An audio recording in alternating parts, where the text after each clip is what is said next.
Hey guys, we received this BESTEK 200 watt car power inverter for test and try.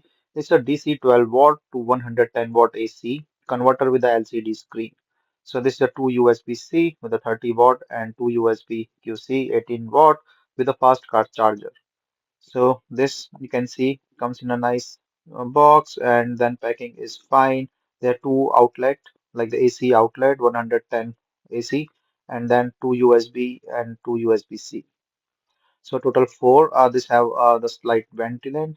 So I put it in the car and I just put two charger in here, one with the outlet and one is with the USB. And you can see like it's charging the mobile.